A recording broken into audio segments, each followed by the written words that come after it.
Welcome back. In this video, I'm going to talk a little bit more about the barriers of the heart practices. So we'll just start kind of going through them. And a lot of these you'll notice are barriers to practicing anyway. You'll notice similar themes as in the five hindrances. So the first one is self-judgment. At this point, you should hopefully understand that when you're caught up in self-judgment or really judgment of anything, then mindfulness disappears.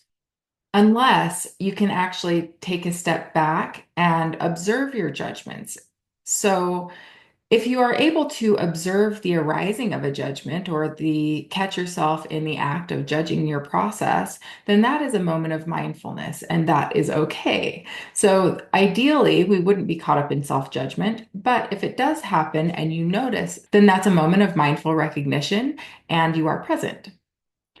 The next one is boredom. If you are bored with the practice, you won't practice. If the practice is boring to you, then you're also not engaged and it loses its effectiveness, really. The next one, and this is a little bit more interesting. So, this one is about grief. Sometimes when we are grieving, we are so much in our own emotional experience that it's difficult to connect to the emotional experiences of other people. So one of my teachers, Jack Cornfield, he talked about this being a barrier to his practice at one point when one of his friends was dying of a terminal illness. He found that offering phrases of loving kindness, like, may you be well, may you be happy, may you be free from suffering, was not right. It didn't sit well with him. And the reason for this is because he knew his friend wasn't happy and his friend wasn't well because he was dying. So in this case, he recognized that metta was not as effective and switched to compassion as a better alternative. And finally, numbness. This one, my teacher, Jack Cornfield, talks about this being more of the sensation or experience of it being like a dry desert. And when the experience is numb and dry, then the heart is empty of water. The practice feels void or hollow. And the antidote to this is to say yes to the desert, to say yes to the numbness, to say yes to the aridness and the lack of water. And you can even offer loving kindness to the desert. Sometimes this practice can feel mechanical, and that is a really common occurrence, especially for new practitioners. When it feels mechanical, it feels almost fake or forced, contrived, and we don't believe it.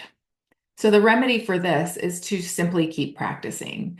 So if this happens for you, it doesn't happen for everybody, but again, it is very common to say yes to the mechanical quality of it, to allow yourself to continue to practice. And as long as your intention is there, you have the intention of awakening loving kindness and compassion, or you have the intention of sending loving kindness and compassion to another being, as long as the intention is there, the practice is still good. It is still effective.